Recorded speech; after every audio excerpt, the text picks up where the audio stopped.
everybody, this is Francesco Abbruzzino with the Rant. Today I want to talk about minimum wage, and I first want to preface the fact that I get it. I get that the current minimum wage standards are not sufficient for a financially stable living wage. I get that. But we got to find an alternative, and raising it isn't the solution. Raising it is closing businesses. Raising it is sending jobs off overseas. In case you haven't heard, Oregon State Legislature, they recently approved minimum wage. This minimum wage law will be very different, though, from the wage laws of most states. And it'll vary from region to region. It won't be the same. There'll be some gradual increases in each city and in rural counties until 2022. But for all good intentions, the leftists, the progressives, have pushed this legislation through, and they have no idea what's in store for them. It will be rife with unintended consequences. Take, for instance, what happened over in Seattle shortly after the city council approved the $15 minimum wage. Before the wage increase even went into effect, restaurateurs were all over the city. They were crunching the numbers, and they said, that's it. We have to lay people off. What would it mean to our bottom line? We saw shuttered doors. And for those who still were employed, the minimum wage increase hasn't really helped them out at all. That's what we're finding as the prices go up. It's simple economics, really, folks, which apparently the purveyors of minimum wage don't have any knowledge of. They artificially raised the price of services across the board. And look what happened.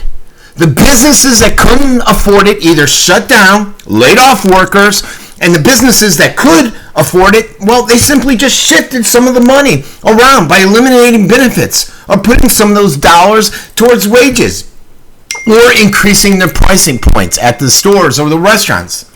Big surprise, right? I think not. We'll probably see the same thing happen again in Oregon before those wages increases are even enforced.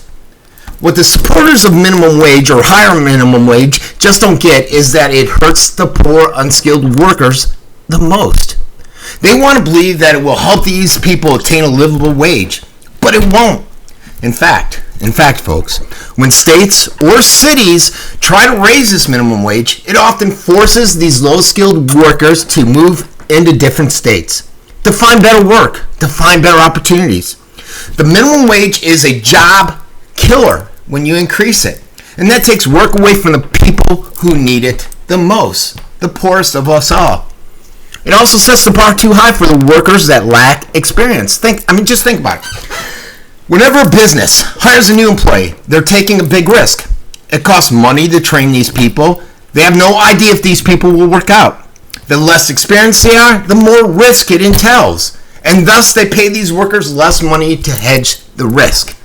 With the minimum wage increase, it's difficult and sometimes impossible for the newest members of the job market to attain these work experiences. Isn't it any wonder why all over the developed world the youngest demographics have the highest employment rates?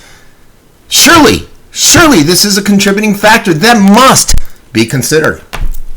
To those supporters of the higher minimum wage, or any minimum wage for that matter, this isn't rocket science. You don't have to be a rocket engineer. At the end of the day, some jobs simply weren't worth that much money, no matter how much you pout about how unfair the world is. And when you set a minimum wage, what you're really doing is outlawing all jobs that are worth less than the arbitrary amount. It sounds pretty dumb when you put it that way, doesn't it? So what say you? Where are you on this minimum wage increase? This has been Francesco Abbruzzino with another Rogue Rant.